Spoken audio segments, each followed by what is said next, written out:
So much for spending time with you, with us. Great to be with you again alongside Betsy Kling. I'm Jay Crawford. Betsy, a very good Thursday afternoon to you and to everyone watching at home. To you too, but am I right? Chilly? We like to keep things relative. You know, somebody always has it worse than we do.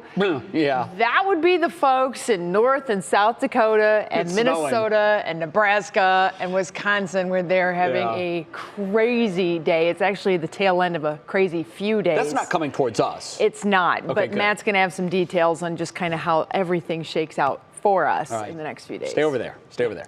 All right, boy, what a huge sports day we are looking at for tomorrow. Not only is it the Guardians' first home game ever, it's also the Cavs' final push to get into that final NBA Eastern Conference playoff spot. They host a one-game, winner goes to the playoffs, loser goes home against the Atlanta Hawks. Both of these major events will happen tomorrow night right here in downtown Cleveland. That's right. Neil Fisher went out and about downtown today to find out where you can enjoy all the festivities and maybe even shop for some new gear before things really kick it up tomorrow. More than 60,000 sports fans are expected in downtown Cleveland Friday as the Guardians play their first game at Progressive Field and the Cavaliers fight to make the playoffs. We're hoping that the city is lively like it was on St. Patrick's Day. We're hoping that there are people out and about, people are grabbing a drink, people are just out feeling the fun vibes of downtown Cleveland again and all the excitement that's happening. Excitement is putting it mildly. Bets on East 9th will open their patio at 7:30 in the morning, just under 12 hours before first pitch. People are out, people are about, people are going to games, people are drinking on patios. The patio will be open from 7:30 a.m. to 10 p.m. tomorrow night. And if you're looking to get in on the action but need some apparel, GV Art and Design in Lakewood might be the place for you. They have fresh and unique designs combining baseball and the Guardian statues. Probably for the last 10 years, we've been using the Guardian, statue as, elements of our artwork and in our designs. And, I can remember when we launched our first shirt with the Guardian on it, again, 10 years ago, we had to explain to people, what it was. And Greg doesn't just do baseball designs. They have everything from basketball to football to sites around the city. We got some fun stuff planned for tomorrow. We got, 2 new launches, in the morning. So if you're ready to root for the Guardians and the Cavaliers, check out GV Art and Design before the pregame at Bets. And Greg told me when the team announced the new name, the Guardian merchandise that they had flew off the shelves. So I had to join in on the fun and excitement of the big day tomorrow. I bought my first piece of Guardians merchandise. So again, I'm ready for opening day. Jay and Betsy. Okay, Neil, I have a question for you. So the shirt you're wearing, it's a beauty. Is that the GV Art design or is that the Guardians official logo? It doesn't look anything at all like the Guardians official logo. So I got this from the shop today, GV Art and Design. Greg was super helpful in kind of picking it out. I was like, that's the one I need right there. Cleveland baseball, that's what I need. I hate to say it, but I like GV Art's logo better than the real thing. Well, you know where to go and get it then, don't you? I most certainly do. I think that looks really cool. Neil, thank you.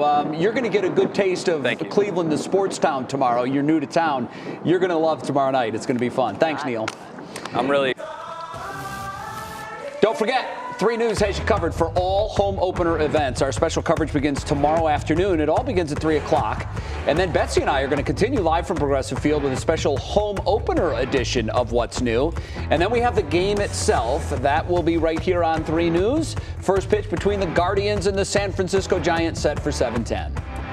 We're going to pivot now and talk COVID shots. And today, Pfizer announced that doses of its COVID vaccine boosts antibodies against Omicron in kids ages 5 to 11.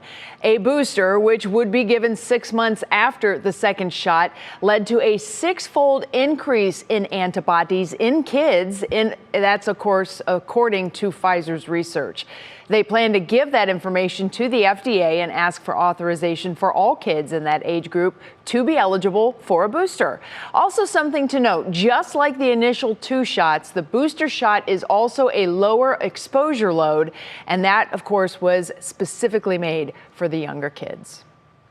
I was Mayor Justin Bibb delivered his first State of the City address last night, and in his speech, he took credit for the launching of new conversations around the waterfront development. He said safety remains his top priority, and he acknowledged his missteps, including the city's poor response to that snowstorm we saw back on MLK Day. He also introduced a concept to rebuild Cleveland as, quote, a 15-minute city. Sarah Shookman is here to explain what that means. Sarah, good afternoon to you. What exactly does that mean, 15-minute city? Well, Jay, Cleveland says it hopes to be the first city in the U.S. to implement this model. And the idea is pretty simple. Everything you need is within 15 minutes of where you live, either on foot, by bike, or transit. It first took off in Paris. Instead of centralized downtowns where people work and separate places where they live, why shouldn't everything be closer? Well, that reduced proximity is greener, it's more sustainable, and it creates more solidarity between neighbors. But you can't start from scratch, obviously. So it's about repurposing existing spaces. Mayor Bibb said last night it'll be about people first, not developers. Well, city planners today told me they will aim to find out how residents might want to see their community change and make sure that the city's zoning restriction policies and their policies around development align. And the first step for that is making a list. Things like grocery stores, schools, parks, but also other things like barbershops, cafes, a general list of amenities and needs that we think as city officials, we know and have heard from residents that they want to be able to access. But the goal is for it to be iterative. We want to eventually take this model to communities and have them tell us what exactly needs or amenities they really see as being valuable that they want access to. And while they are finding some neighborhoods have great access on paper, maybe the quality is lacking due to busted sidewalks or lack of bike lanes or bus stops.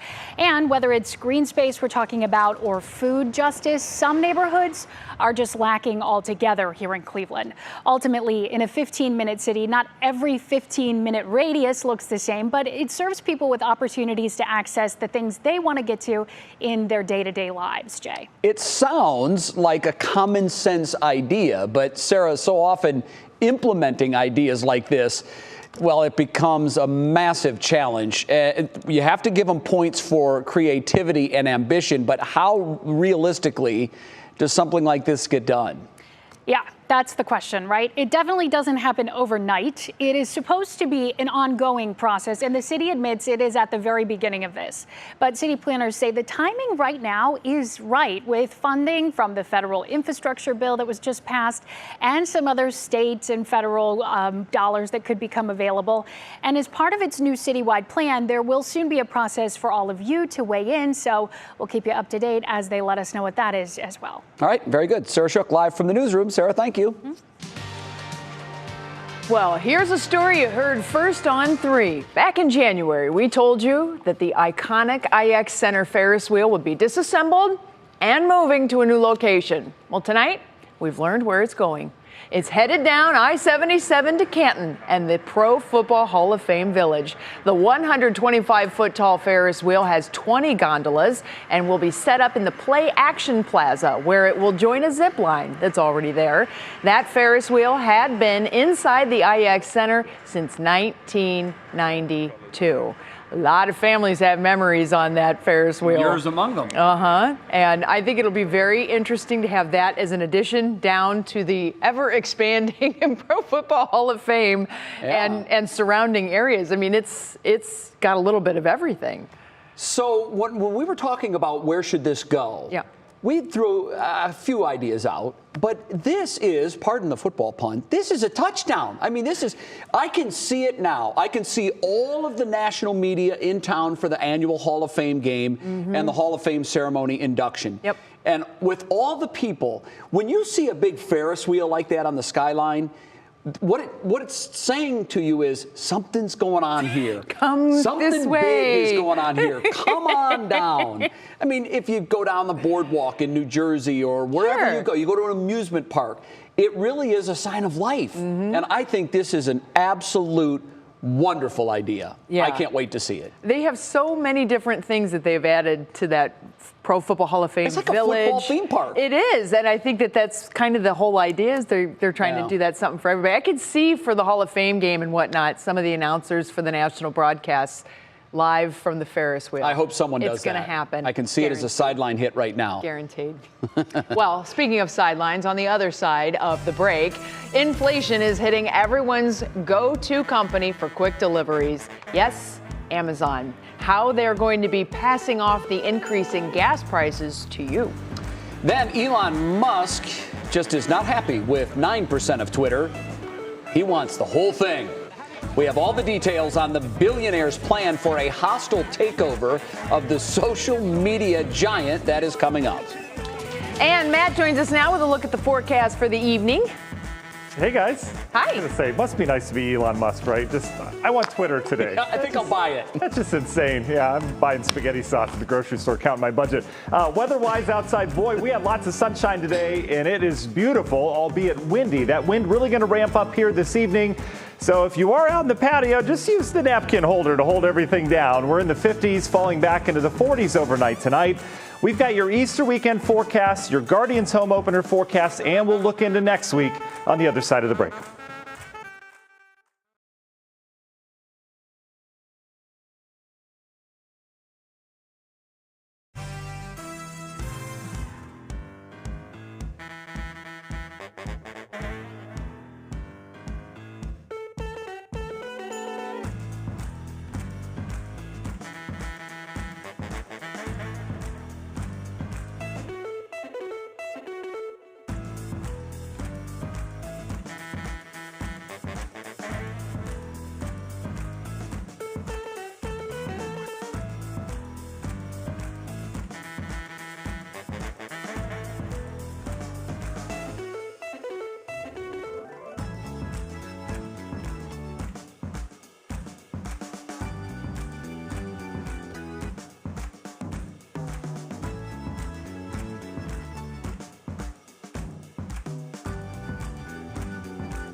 Welcome back to What's New. The airline industry is still trying to recover from the pandemic. Southwest union leaders, Betsy, say that pilots from fatigue due to poor scheduling is a huge problem, and not just on time for flights, but safety.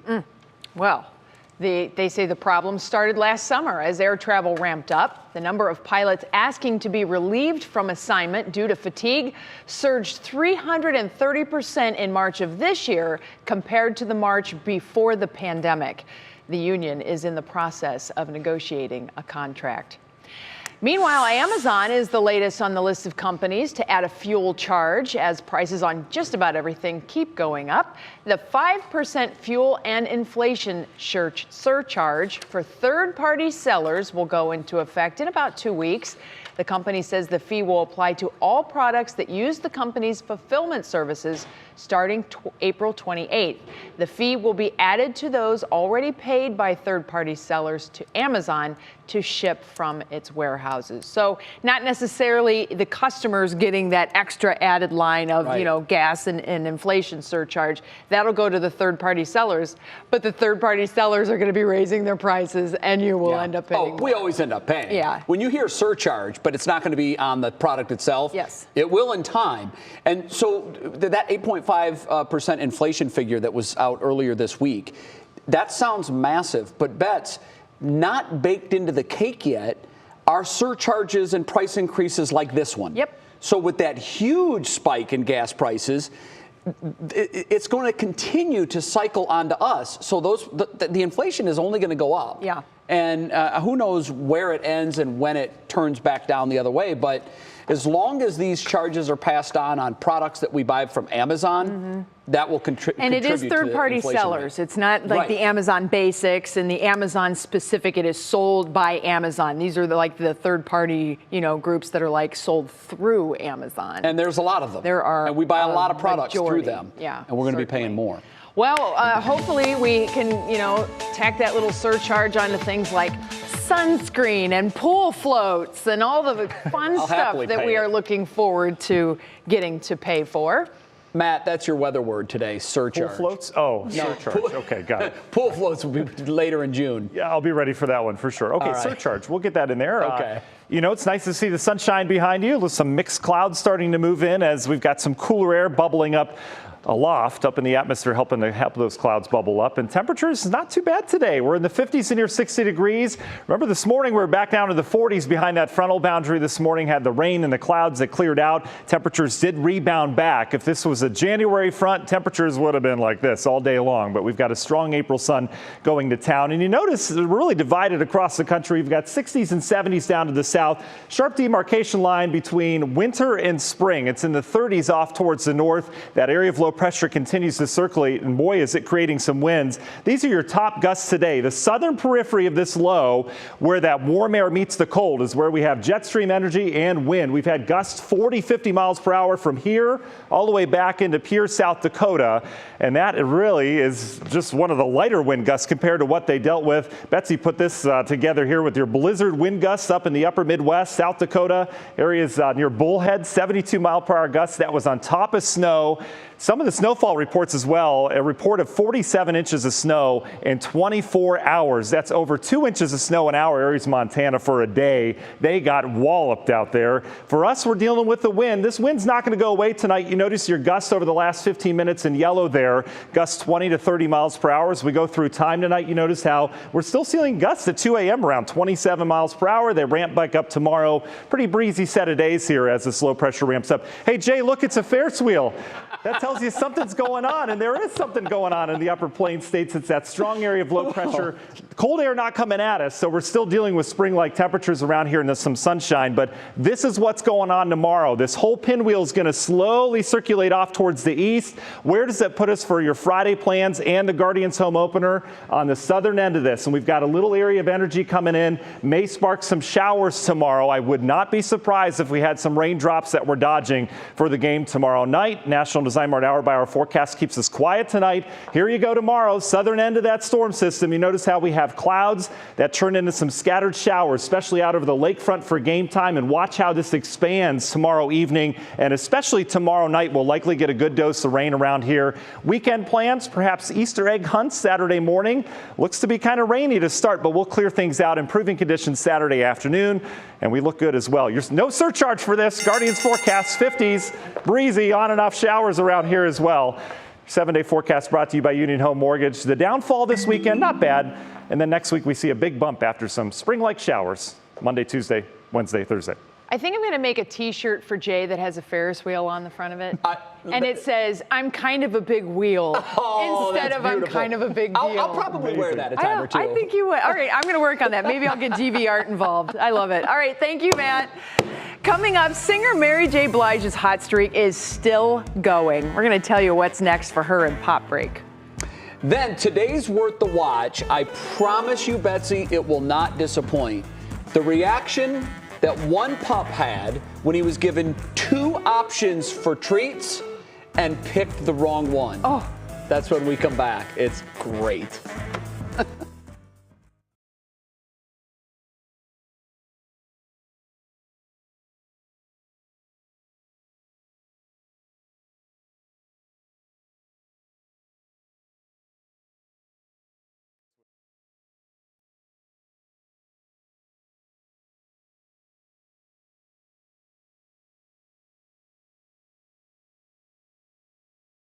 Hi, I just turned my mic on. Tell Monique that I'm sorry she couldn't hear me either. Oh, great. Yep, sorry, I had my mic off. Thought it was on the whole time, but it wasn't. Do-do-do-do.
Well, Elon Musk wants to take over the entire Twitter space.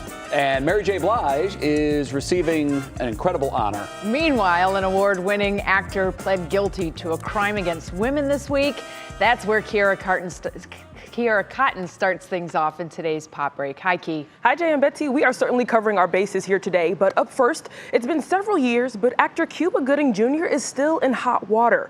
On Wednesday, the Oscar-winning actor pled guilty to forcibly touching a woman at a New York City nightclub in 2018. Gooding admitted to kissing the woman, a waitress at the nightclub, on the lips without consent. He also admitted to 2 other incidents of non-consensual contact in October 2018 and June 2019.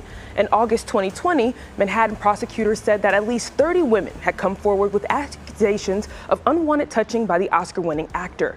It's reported that Gooding has been in counseling since September of 2019 to address his behavior and to ensure that he doesn't reoffend. And Elon Musk wants to take over the Twitter space. The Tesla CEO and SpaceX founder made an offer to buy the social media platform in cash for a whopping $43 billion. According to Musk, the social media company needs to go private because it can neither thrive nor serve free speech in its current state. The news comes just a week after it was revealed that Musk had a 9.2% stake in the company. And from Super Bowl halftime performer to Billboard Icon Award winner, Mary J. Blige will be honored at this year's Billboard Music Awards. The prestigious award recognizes outstanding artists who have achieved excellence on the Billboard charts and have made an incredible mark on music. Blige has been a staple on the Billboard charts since releasing her debut album, What's the 411, in 1993. The Billboard Music Awards are set to premiere May 15th, right here on NBC.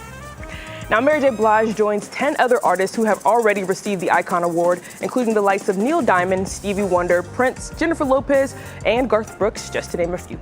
Jay and Betsy. You know, when you hear that, you're like, wow, Mary J., she hasn't been on the scene that long. And then you do the math, it's going on 30 years, and that makes me say, how is that possible? She's amazing, and all her songs are still so relevant and still mainstream.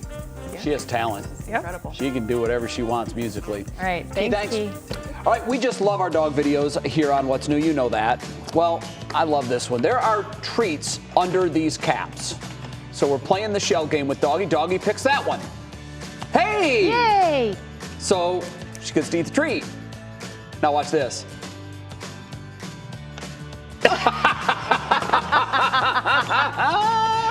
It's a wait for it moment, but it is so good. Okay, take it. I just love it. Like it. She sees the pile of You treats. can see the wheels turning in her head. Yeah, well, I'm not eating that one, and I don't get both. I certainly hope that the dog owner let them have everything. All of them, yeah. That is just so That's good. hilarious. I wonder what would happen if you did that with your dogs. They would just be like, oh, there's more. You know what? I don't think they would ever point to one of the caps. They would destroy the caps and keep on snacking. They would just look at me like, are you going to give me the treat or not? Would never put that together. I love that. Awesome stuff. All right, still ahead for us here on the next half hour of What's New. We know inflation has hit a record high, but what can you do to save money and still have a little fun? Then it's Thursday. And we love Thursdays here at What's New because it means it's time for Throwdown Thursday. Oh. Mike Polk Jr. is going to join us live in studio in the second half hour. He's going to find out how much we know about baseball. Oh, something tells me they will not be baseball trivia questions. That would just not be fair. It's not fair anyway, but okay. And Stephanie Haney got the best straw out of the bunch. It's not the short nor the long straw. She is live at Urban Air Adventure Park with our first look inside. Stephanie, what kind of fun are you getting into? Obviously, you're in a go-kart right now. That's pretty rad. Yes, I am. And this is the only place you can take you should not take your hands off the wheel. I have been driving in Miami for the last week, so I was perfectly teed up for this at Urban Air Adventure Park. There's so much to do here. We're going to show you everything in just a couple of minutes, and we'll be right back after the break, you guys. Be careful. Woo!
And now, live from WKYC Studios, this is What's New.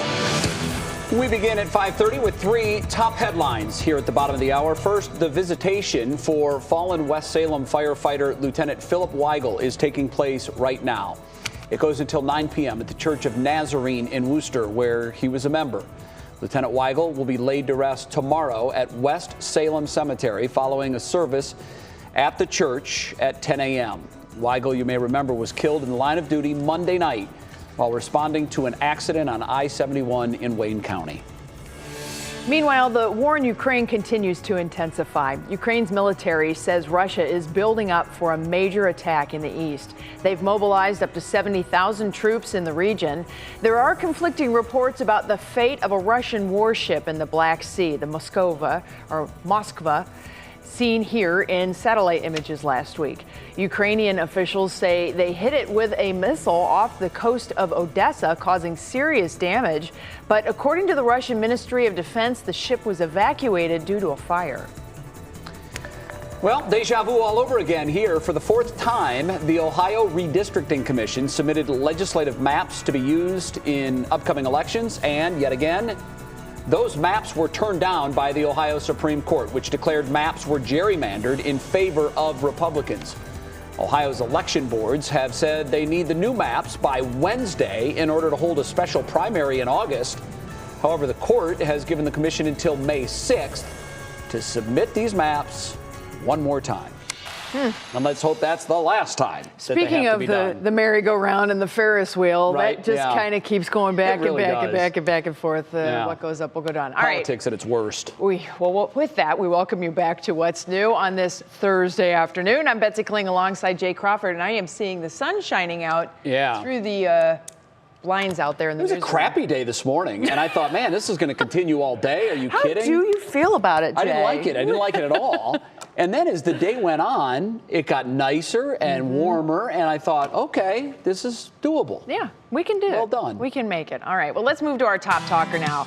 Families across the country are feeling the pinch of a 40-year high inflation. Yeah, but there are some ways to ease the pain on your bank account. NBC News senior consumer investigative reporter Vicki Nguyen is here now with tips to help stretch that dollar.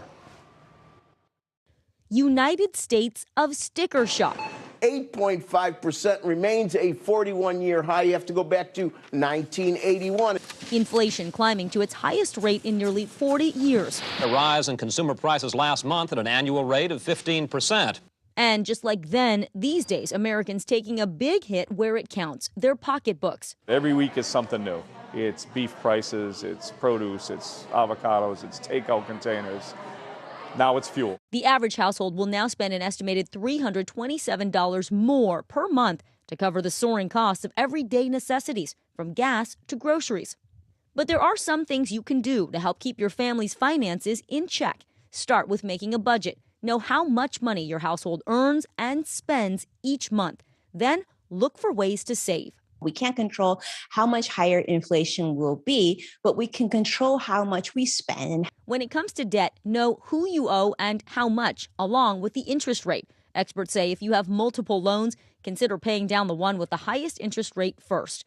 With mortgage rates topping 4% for the first time since 2019, homeowners who want to refinance should do it now, not later, as the Federal Reserve has promised to raise interest rates to combat inflation.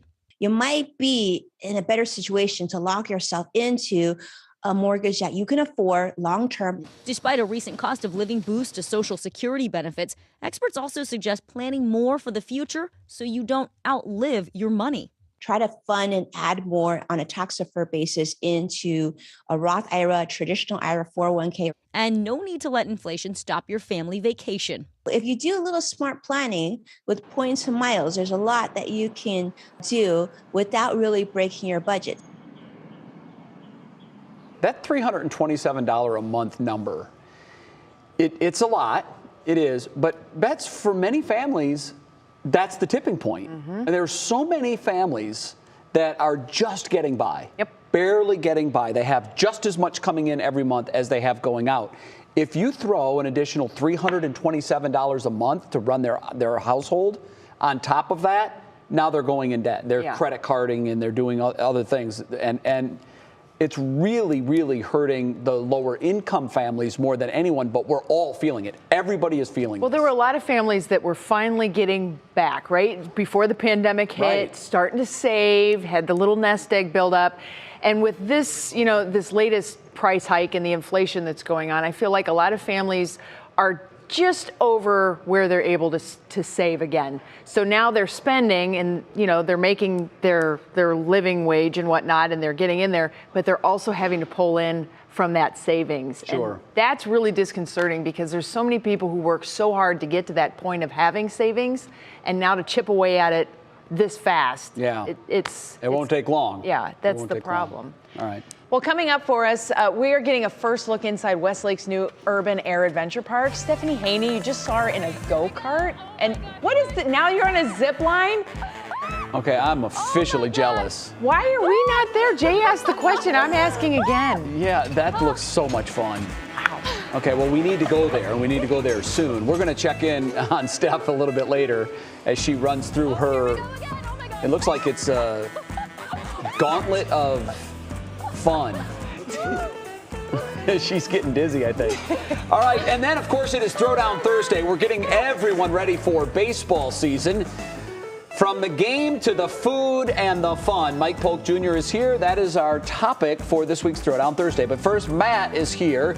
He has our weather in a jiffy. Hi, Matt. Hey, guys. I think we should have a little cam in the corner of Stephanie, just to keep an eye on her, make sure wherever she's she's safe. going, yeah. Yeah, anyway, jiffy-wise today, we're talking forecast that gets cooler around here, so this is what I need all of us to do. We got this. We're going to get through this. The extended forecast gets warmer, just not quite yet for your Easter weekend. We've got that, plus the 7-day coming up. Deep breath.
Matt, we get questions all the time about it.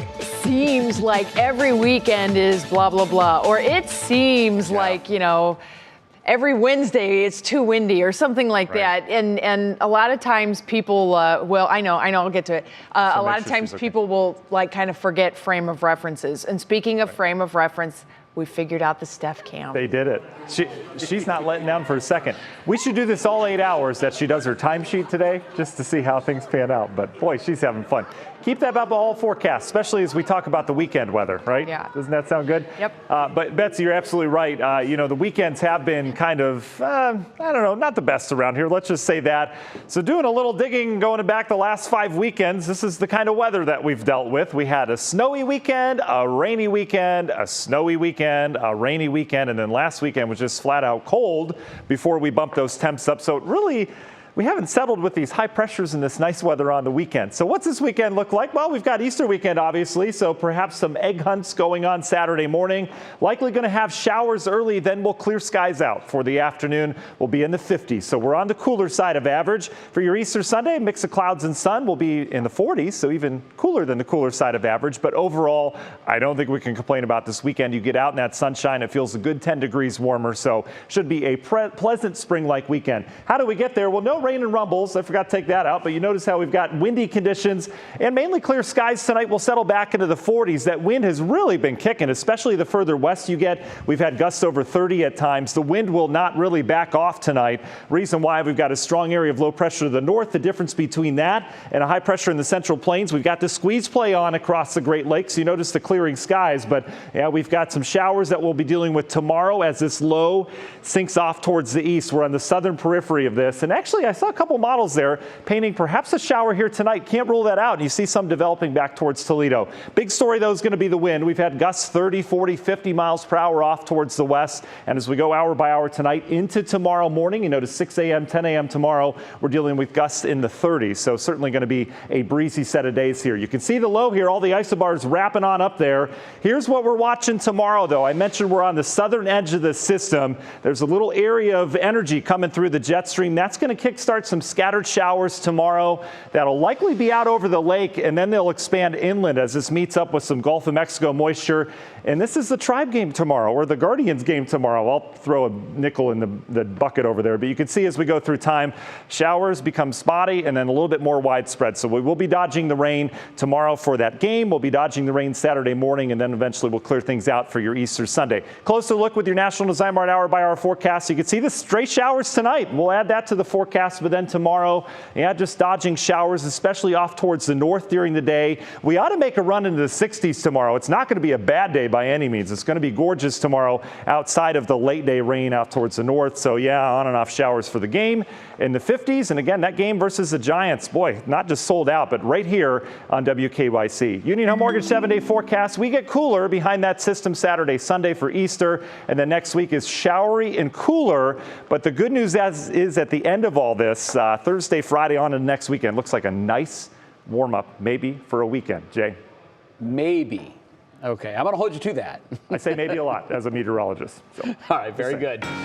Okay, you've probably noticed the last 2 weeks, now 3, that our first look segment is back. And it's a big part of our show because we are called What's New. So the whole idea is to show you what's new. And this week, we have fun for the whole family. Urban Air Adventure and Trampoline Park recently opened in Crocker Park. That's in Westlake. We've already gotten a little preview. It looks ridiculously fun. They have everything from a climbing wall, dodgeball, trampolines, carts, and more. And yes, adults can take part too. Showing us that very fact, Stephanie Haney, who's joining us live with a first look. And Stephanie, tell us all about this place. All right, Betsy J, you want to talk about what's new? It's me being any kind of a suspended sliding mechanism. And that's what we saw a little bit earlier with the sliding gear here at the Urban Air Adventure Park. This is in Crocker Park in Westlake. There is so much to do here. We did the go-karts, we did that. I was just jumping on the trampoline. Thank you, Matt, for taking your time with the weather so that I could catch my breath. Now there are field goal sticks. And I am here with Brittany Boyd, who is the general manager of this Urban Air Adventure Park, and I'm about to fall off this thing. And we are going to have a little bit of a joust. I want to ask you some questions about this place. Brittany, how long has this place been open? We opened April 2nd to the public, and we just had our grand opening this past Saturday on April 9th. Okay. And what are the hours for the location? Monday through Thursday, we're open 4 to 8. Friday, we are open noon to 10. Saturday, 10 a.m. to 10 p.m. And Sunday, noon to 8. Okay, here's the most important question. Is there an age limit? There's not. It's fun for all ages. It is definitely fun for all ages. I am having a blast here. The kids are having a great time. What's the energy been like since you guys opened? We've been very hectic. People are loving it so far, and that's all we want to do is provide a fun, safe place for people to play. And there's a lot of stuff going on here. Is it one price to get into the whole thing? No, so we do have different price levels. In order to do everything in the park, it's $38.49, and that includes our go-karts that they saw you on earlier. We also have some smaller packages as well that don't include everything, and it's all based on height. Brittany, you've been an admirable competitor here. I'm going to go check out somebody who's a little more my speed in the competition. She's a gracious host. She told me she was going to just bow out. But there's dodgeball right over here. We got to see this. I promised some friends of mine that we'd throw a couple balls. Thank you so much. So we're here. Can I get in? Can I get in, you guys? I'm going to beat your butt. All right, who's got me? Good job. Thanks. That Feel felt good? like a direct 10 minutes attack. done. As you can see, there is so much to do here. Oh, I'm out. That means I have to gracefully bow my way out. Thank you for that very nice hit. It's been a blast here, you guys. I'm out of breath. So, Jay and Betsy, what do you think of this place? We have 2 questions real quick. I'll ask mine first. Can you rent this for like 2 hours for like a What's New party? Just us. Just us? I'm gonna go ahead and say yes, but I think that I'm busy that day, or maybe I can like do some conditioning beforehand because I'm all right. Out of breath. No, I'm gonna say that we can definitely do that. It could be, and when it's an adult. Excellent idea. Yeah, no, we're talking about just a What's New party there. We'll let everybody in with cameras some of the time. And if it's all adults, is there a bar that's available? I think it's probably a BYO situation and probably very under the radar at that point, Betsy. But I will we don't want to do that. Yeah, there are a lot of little ones there. Yeah. All right, Steph, go I don't catch your think there's a breath. bar here. Brittany, is there a bar here? There is not currently a bar. We are waiting on our license to serve beer and wine to parents that need it while they're here with their kids. Betsy's really into Or if we just rent the place out, We're we working on it. we can do it. Hopefully soon. Yeah, we want to have a What's New party there. That would be fun. That's right. Steph, thanks. That looks like a blast. It does. It really does look fun. Thank you, Stephanie. All right, it is Thursday, everybody. That means Throwdown Thursday. We are talking all things baseball, from the food to the fun and everything in between. Please don't let it be stats. We're going to see how much you know on the other side of the break. And there's a Mike Polk sighting. I see him at his desk, so we're all excited about that. Then a group of teens found a way to learn work skills during the pandemic. And it was so popular that other classes hopped on board this year. We have all the details in our Show Us Something Good. It's a really cool story.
Hey, how we sounding here? It's Throwdown Thursday. Today we're getting everyone hyped. Good.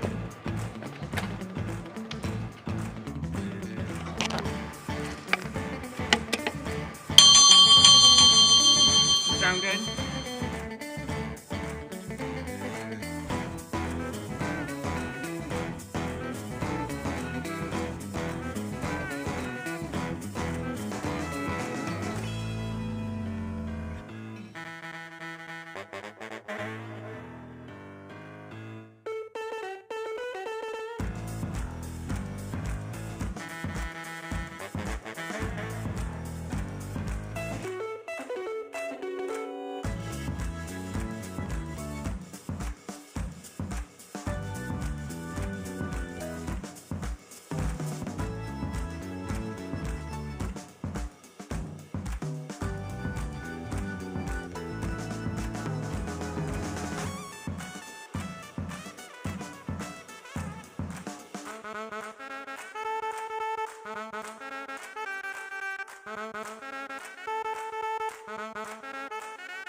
It is Throwdown Thursday, and of course I'm laughing because Mike Polk Jr. is here with us. You just can't help but smile when he's around. Today we are getting everybody hyped for tomorrow's home opener, and you are now looking at Progressive Field, where our baseball team will be taking the field for the first time as the Cleveland Guardians. Mike Polk Jr. here now to test our knowledge on all things baseball. I think this is a new referee costume, isn't it? This is my umpire outfit as opposed to the referee outfit because of obviously, the big opener tomorrow. Oh, you know what? Now I get it. I'm pulling it off, right? You look like a major league umpire right now. I can't wear a stripe, ref thing. No, you're right. It's not legit. All right, guys. I should have figured that out. Let's get to it, you guys. Your buzzers are clearly working. Yeah, You're using them a lot already. Thanks a lot. You guys, these are all obviously baseball questions, okay? And the leg lamp's on the line. I wish you both luck. Here we go. Thank you. Play ball. How many hot dogs do MLB fans typically eat each season? Is it? Oh, okay. Oh man. By the way, I should mention this is not individually, but collectively. Is it A, 43 million, B, 31 million, or C, 20 million? I'm going 43 million. America loves its hot dogs. way. I'm going big. Okay, that is incorrect. Oh. And do you steal? You don't steal. We just say this. The actual answer is 20 million hot dogs. I'm surprised. Yeah, I know. Wow. We're dropping the ball there, America. Get Apparently they together. don't do dollar dog nights everywhere. Interesting. Cleveland eats 10 million on our own. Win total does tend to correlate with how many hot dogs are sold. Sure. Isn't that interesting? Yeah, Which makes sense. More people in the seats. Obviously, yes. Owners willing to spend a lot of By money. the way, beer sales are directly correlated to loss. True, totals. absolutely. Yeah. True or false? Question 2. Progressive Field holds 45,000 fans.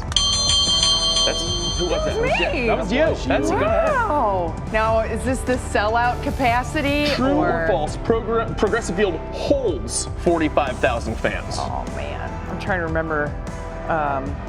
45,000 sounds like a lot. It does. Does sound like a lot. But I think Rocket Mortgage Fieldhouse was 21, so I'm going to say true. It's actually false. Oh. It did used to hold right around there. Oh, then they put and then those they put the big boxes up so that we wouldn't notice. 35,000. And you don't even notice. It actually is 35,041 fans. And they put Darn those boxes. Okay, so what are we at? We're at one. It's 1-0. See, these boxes right there. There they are. Yeah. Yep. That's where people used to go in the 90s. What? In 2016, when the Indians were in the World Series, they were really regretting They were sad about those. There were people hanging off of them. Question 3. By 1997, the Cleveland Municipal Stadium had been completely demolished, although some people would say it was demolished by the 80s already. What day was the demolition complete? Oh, no. A, February 15th, B, March 1st, or C, June 10th? You rung in a little early there, didn't you, Jay? Dingy dingy. I did. What is it? I'm going to say it was cold out. I'm going to go March 1st. March 1st is correct. Yeah. Well done. I do remember pictures of it, and it looked chilly. Nice job. Okay, very good. Moving forward, run short on time, guys. The Major League movie, Major League obviously, depicts a fictionalized version of the Cleveland Indians. What was the film's budget? A, 7 million. B, 11 million. C, 17 million. That was you, Betsy. Yeah, there's Jay. no way that they was you, did Jay. that for under 17 million. So I'm going C. It is actually B, $11 million. No. Interestingly So I have enough, 0 and you have 0 right now. yes, Major League 2, 25 million. Major League 3, back to the minors, 18 million. Both bigger budgets than the good one. And worse. Last question, you guys. Our baseball's new team name is the Guardians, a name the owners say embodies pride, resiliency, and loyalty to Clevelanders. How big were the slabs of sandstone used to carve out the Guardians on the Hope Memorial Bridge? I'll leave this in your hands, Bets. Go ahead. Go right ahead. Take a slab. Take a slab. I will say 43 feet. 43 feet is correct. Fantastic. Great job. So that's it. That's the leg lamp. I didn't get to see it last week, so that's kind of Congratulations, nice. Betsy. You get the leg lamp. Thanks. Jay, you lost a tough one there. I know. You're a good sport about it. I wanted her to miss it rather than me get it right. That's very gentlemanly. And I was wrong. We'll be right back.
Hey, mic check. 1, 2, 3. Laura Queso's mic.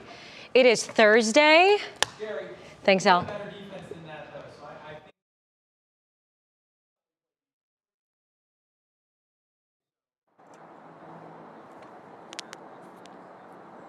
Yep, I can hear you. Check 1, 2, 3, 4, 5, 6, 7, 8, 9, 10 as the Guardians get set for opening day and the Cavaliers prepare for the final play-in game.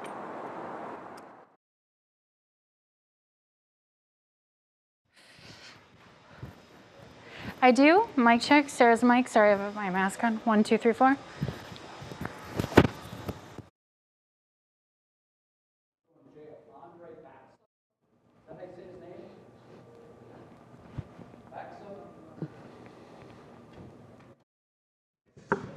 Hey, yep, got you here. Brandon's mic check. 1, 2, 3, 4, 5. This is what it sounds like to be Brandon.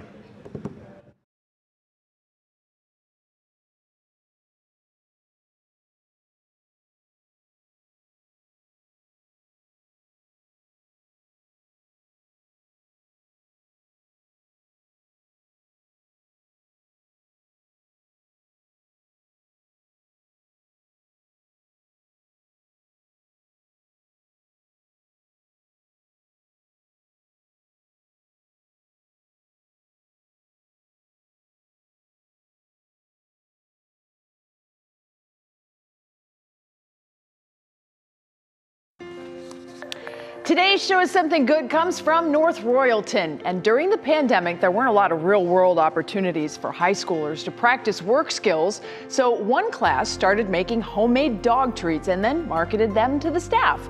Students named the business Baking Bears, and they created order forms, labeled the bags, baked and packaged treats before delivering them.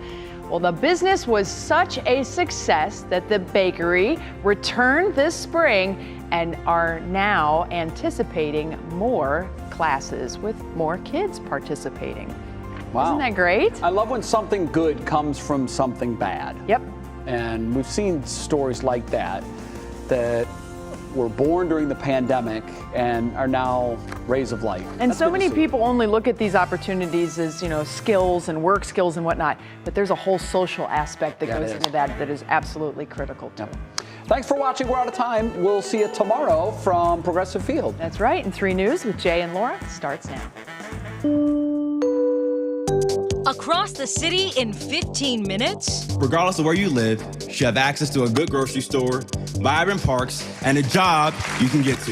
The concept Mayor Bibb put forth in his State of the City address and what Cleveland could look like if it's put in place. Double downtown games. The Guardians and the Cavs are both back. One team opening their season, one team hoping to extend theirs, where you can go to catch both games.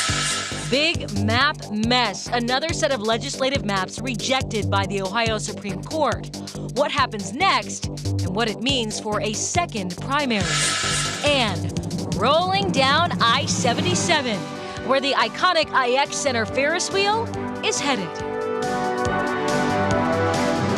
Live from WKYC Studios, this is 3 News at 6. Good evening and thanks for being with us. I'm Laura Queso. And I'm Jay Crawford in for Russ tonight. Mayor Bibb introduced the idea of being the first 15-minute city in the United States. He did this in his State of the City address last night. The urban planning model is new, but city planners told our Sarah Shookman the time is now to tap into federal dollars to address some of Cleveland's deeper problems. Imagine a Cleveland where everything you need is less than 15 minutes away. It's this ideal planning framework where human needs and desires are accessible within a 15-minute walk, bicycle ride, or transit trip. And that's really what we're striving for in this new planning model. City planner Matt Moss says it doesn't have to be a dream. Instead of a concrete jungle where people work and separate places where people live, in a 15-minute city, everything is closer. It's starting out with the city we have now, and then asking residents how they might want their community to grow or change in ways that, again, make things more accessible or provide them with more opportunities to access the things they want to get to in their day-to-day lives. First, planners are making a list of what's there, things like grocery stores, parks, schools, but also workplaces. In some neighborhoods, it's more quality that's lacking due to busted sidewalks or lack of bike lanes or bus stops. In others, whether it's green space or food justice, they're lacking altogether. problem isn't that we just don't have a store. It's sort of like, well, why don't we have a store? And we need to dig under and get at the roots of that problem. Case Western professor Darcy Friedman directs the Swetland Center for Environmental Health. Her research has shown addressing nutrition equity can start a strategy of change. Because unless people have the ability to eat a healthy, nutritious meal every day, I don't know how we can talk about people being prepared to, go into our education systems or get the best job available for them.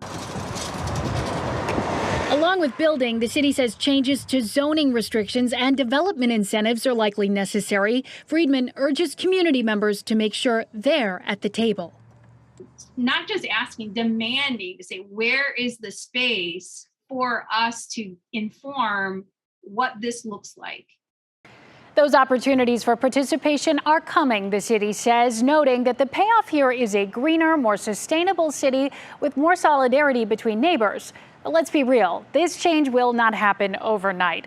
Laura, city planners say the timing is right, though, with funding from federal infrastructure bill and some other sources. And we will keep you updated as to how we can all weigh in. All right, I know you will. Sarah Shookman live for us tonight. Sarah, thanks.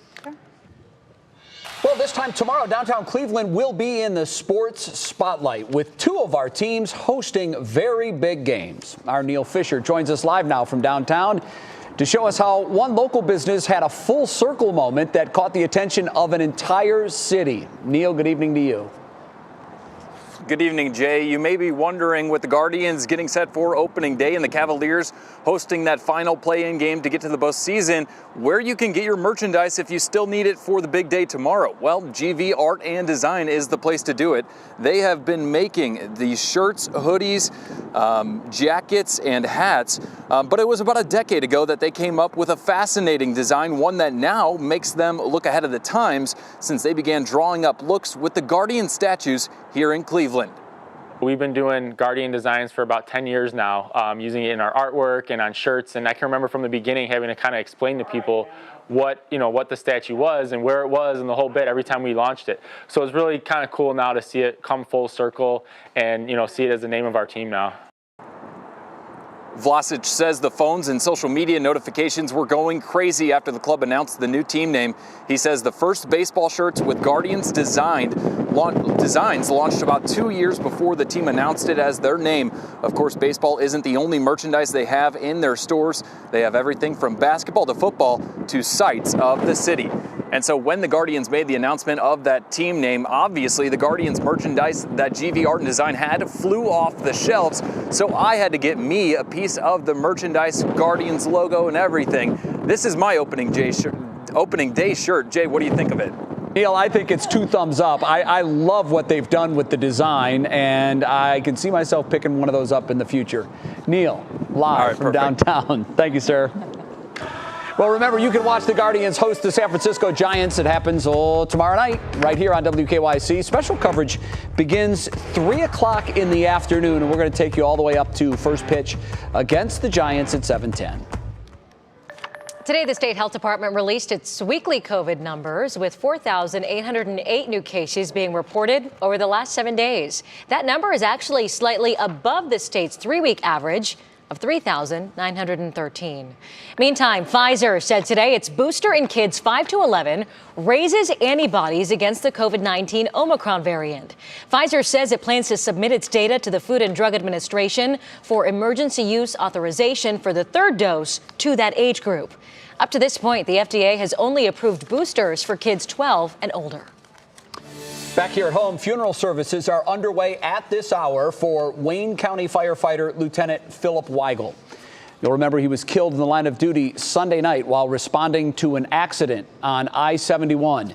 Visitation goes until 9 tonight at the Church of Nazarene on Wooster Road. Lieutenant Weigel will then be laid to rest tomorrow morning at the West Salem Cemetery. A GoFundMe has been set up in his name. We have a link to that GoFundMe page on our website, WKYC.com. A former Cuyahoga County corrections officer will spend the next 4 years in prison. Andre Baxa was sentenced today on multiple sex crime charges within the county jail. Baxa pleaded guilty last month to the charges and will also be listed as a Tier 3 sex offender for the rest of his life. The man accused of shooting 10 people on a New York City subway was in federal court today. 62-year-old Frank James waived his right to a preliminary hearing and is being held without bond. We want to get to Grand Rapids, Michigan now, where the family of a black man killed by a police officer earlier this month wants accountability and answers. 26-year-old Patrick Loyola died on April 4th after being stopped by an officer who has not yet been identified. Loyola was pulled over after the officer said the plates did not match the car. Shortly after that traffic stop, that situation escalated and a physical struggle ensued. It ended when the officer, a 7-year vet, shot and killed him. You see a police officer unaona polisi askari escalate anapeleka shida a minor traffic stop kitu ya kidogo yenye ingefanya haisifike into a deadly execution. We would expect an officer only to pull their weapon when they anticipate the need to legally use the weapon. Now, the officer did attempt to use his taser, and he has been placed on paid leave while state police investigate. A new development tonight in the war in Ukraine. The country claims it launched a missile strike on a Russian warship in the Black Sea, and Russia confirms that ship has sunk. But Russia says it was due to a fire on board and stormy seas, not because of a missile strike. The U.S. has not been able to confirm exactly why the ship sank just yet. Ohio's Redistricting Commission submitted new legislative maps to the Ohio Supreme Court for review. And for the 4th time, those maps have been rejected. Yeah, Brandon Simmons explains what it could mean for upcoming elections. It's back to the drawing board again. For the 4th time, the maps submitted by Ohio's Redistricting Commission have fallen short of what the law requires. That's what the Ohio Supreme Court decided today, declaring maps submitted on March 28th are gerrymandered in a way that favors Republicans. Back in 2015, a law was passed that required maps to be redrawn in a way that doesn't favor one party over another. Because the commission hasn't submitted maps to meet that requirement, this year's primary process is a little different for Ohioans. When you head to the polls on May 3rd, you won't see primary races for the State House, state senators, or state central committee.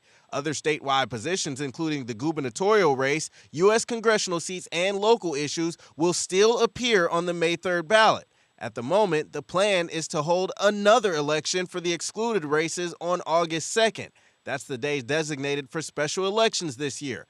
However, the Secretary of State has argued that updated maps must be complete by this coming Wednesday to make that work. But that, too, could be in limbo, as the Supreme Court has given the commission until May 6th to submit another round of revisions. Now, this delay in the map-making process isn't free to taxpayers. It will already cost all of us millions of dollars to hold another election, no matter the date or which maps are eventually used, Jay.